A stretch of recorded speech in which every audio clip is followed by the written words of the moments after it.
Welcome to Of the Ether podcast, where we help the modern intuitive connect to their body, authentic self, the ether, and beyond.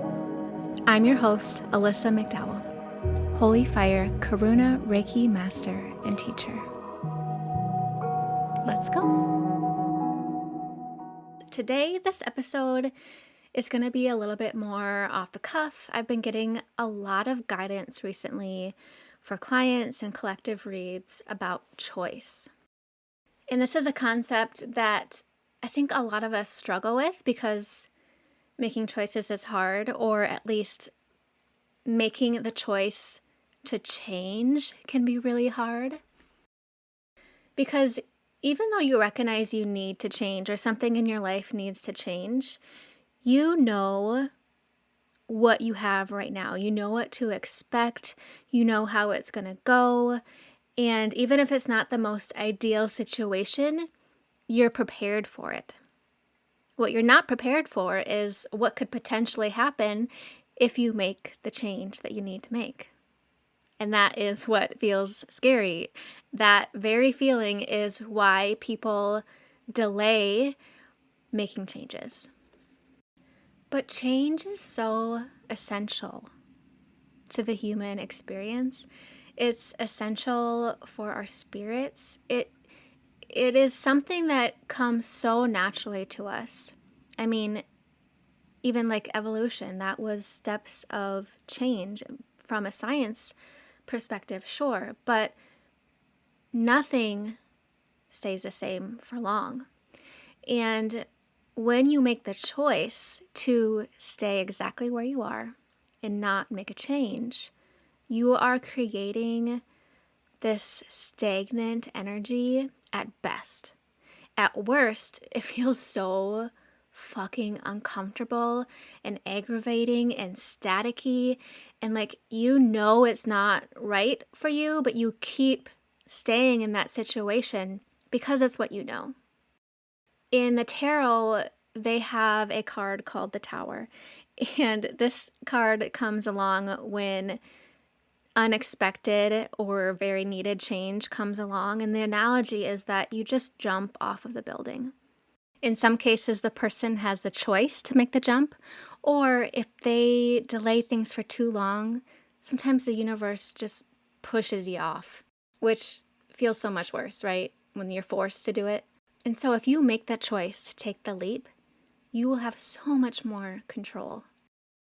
A lot of people take this card as a card of fear and chaos and even like worst case scenario, like shit is just hitting the fan. But that's only one perspective. Change doesn't have to be that. You can choose how to perceive it. You can choose how to feel about it. You can choose what to do about it. You don't have to let those lower vibration emotions or the stereotype of change to dictate how you work within and react within change. Change can be a jumping off point into another realm. It could be jumping off to another world that is so much more aligned and just feels so much easier. And you might discover that the hardest part was jumping. The hardest part was jumping, and then everything after that became so easy. But without that choice to make the jump, to do the new thing, to change the relationship, to reach out to someone, to ask for help.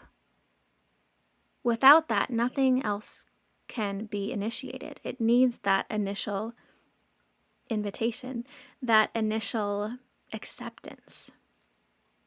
That is the hardest part with change. That is the hardest part with choice. Choosing something else. And also, with choice, we get stuck in this duality. It's either this or that. It's either choice A or choice B. But there are so many other options out there. You can customize the algorithm. It is not just A and B. It could be C, it could be D, it could be E. It could be whatever the hell you want. You can control so much more than you think. And getting stuck in this scenario of it's either A or it's B, and you don't like either one of those. Okay, you don't have to like either one of those. But you have to be able to see that there is another option out there.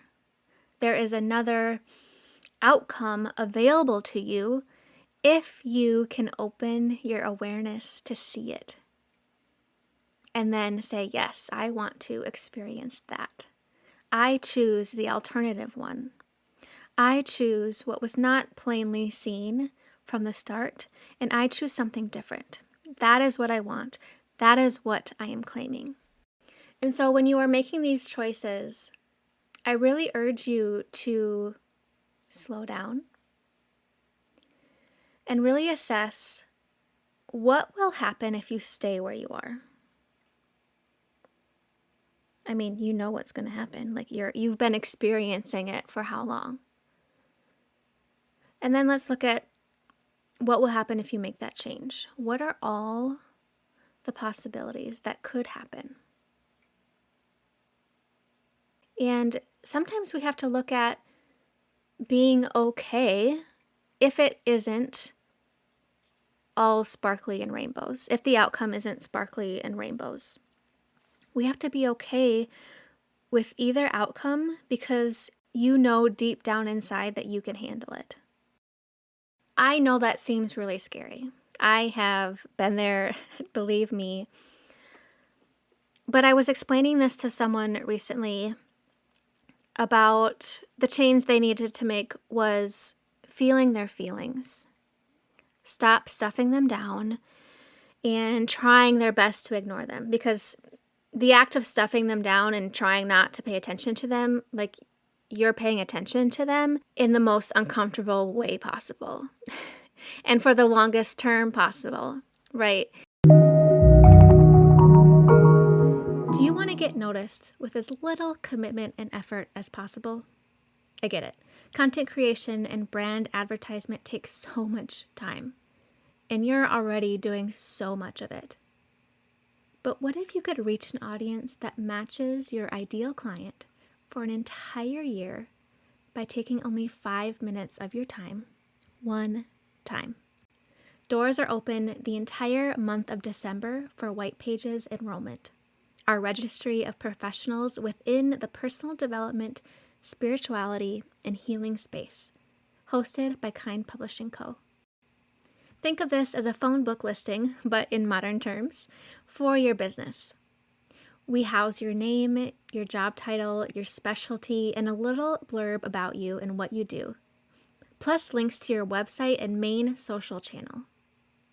We host healers of all kinds, tarot readers, teachers and coaches, occultists, therapists, psychic mediums, astrologers, breathwork coaches, and so much more. Include your business for a full year for only $50, which is about $4 a month, in our white pages. For more information, visit kindpublishingco.com/whitepages. And I explained it to them like having a marble in your hand. And that marble is really uncomfortable. Maybe it's filled with anxiety. Okay, and then you put it in your pocket because you don't want to pay attention to the marble. We're not going to look at it. We're not going to feel everything for what it is. We're going to put it in our pocket. And the next day you get another marble, and we're going to do the same thing. We're not going to look at it. We're not going to feel it. We're not going to acknowledge it. We're going to put it back in the pocket. We can't address it today. And then next day you get another marble, and then another marble, and another marble. And after a while, your pocket is getting really full, and you can feel the mass and the weight of all those marbles pushing against your body. It's feeling tight within your pocket. It's like bursting at the seams. And you're trying to ignore it, right? But how can you ignore a pocket full of marbles? You can't. And so I was telling them that you can't do that anymore because those feelings are still in your emotional body. They're still in your energy.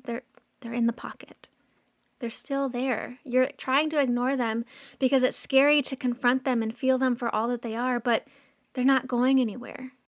And so I told them that all that they need to do is one at a time, as they come up, hold a marble and feel it for all that it is. Because once you feel it, it allows the marble to change. It allows the feeling to change. It evolves. The moment you feel it for all that it is, it changes, which is so beautiful. I tell myself this all the time when I'm experiencing anxiety. I'll feel it so it can change. And yeah, fucking feeling it is so uncomfortable, right? It brings up all this chaotic feelings and emotions, and it's just, nobody loves doing that. Nobody loves feeling all those things. But the moment you feel it, it can change. It grows. It gets easier. And if you do that bit by bit, those marbles in your pocket will become different, lighter, and you'll be able to cope with them easier. And know that you don't have to embrace change alone. If you're here, you probably are interested, if not already speaking to your spirit guide. So if you can't speak to someone in the physical, whether that's a partner or family or friends, whomever, you can call on help spiritually from your spirit guides. Maybe you're working with a deity, or you can ask God, Source, the universe, the creator. You don't have to do it alone. You can ask for help. You can even say, hey, Spirit, this emotion feels really uncomfortable right now. Can you please ease the weight of it for me? Can you please ease the discomfort for me just a little bit so I can manage it a little bit better? You are not alone. And I would wager that your guides are begging you to make the change that you need to change. Because when we notice that we need to make a change, it is always for our highest and best. And that change brings us closer to ourselves and who we need to be and who we want to be. In change and making a choice with something, it's also important to experience grace within yourself, or give yourself grace.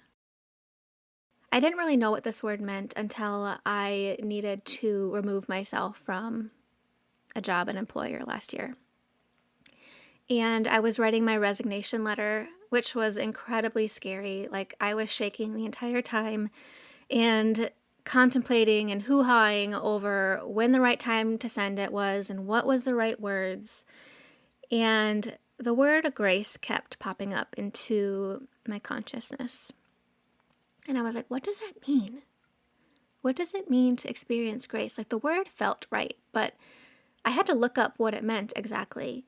And it was the gift of allowing someone or yourself whatever you needed to in order to erase suffering. And that was the perfect word for what I needed in that moment. I needed the ability to do what I needed to do with grace.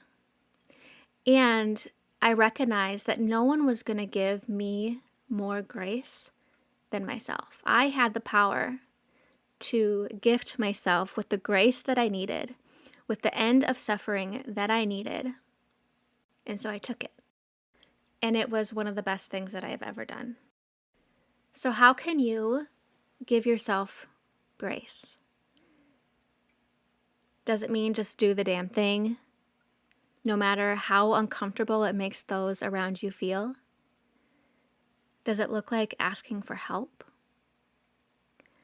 Does it look like stepping away from a job or a person? Does it look like setting boundaries? Because while setting that boundary and upholding that boundary is really uncomfortable, you know in the end that in order to feel safe and loved and protected, that you need to keep that boundary up. Or maybe you need to gift yourself grace by eliminating vices that alter your state of being or your state of mind, that disconnect you from your emotions, from yourself. It could be just taking a day off or stopping any and all projects that you are working on or hobbies and just resting. How can you gift yourself grace while working within choice? How can you eliminate the most suffering possible for yourself with grace? And I acknowledge that with change, yes, we are eliminating uncomfortable situations or emotions or whatever it is in exchange for possible new ones. I acknowledge that. That's a real possibility. But within those new experiences, you will grow. And you were allowed this new opportunity in this choice because you are equipped to handle it, because you are ready for the next step. And so don't let that hold you back. You are meant to evolve. You are meant to change. When you don't change, that is where you become stagnant static. And even just saying that feels so gross in my mouth. Stagnant static, who wants to be that? That just feels so uncomfortable. And if this is resonating with you, I can bet that you feel so uncomfortable so often throughout your day or your week or your month. However often you are put in that situation that you know deep down you need to remove yourself from. So, I encourage you to, just like the tarot card, the Tower, to step up to the ledge, take a deep breath, ask for protection from spirit, and jump. Because if this change was really needed, you might just fly.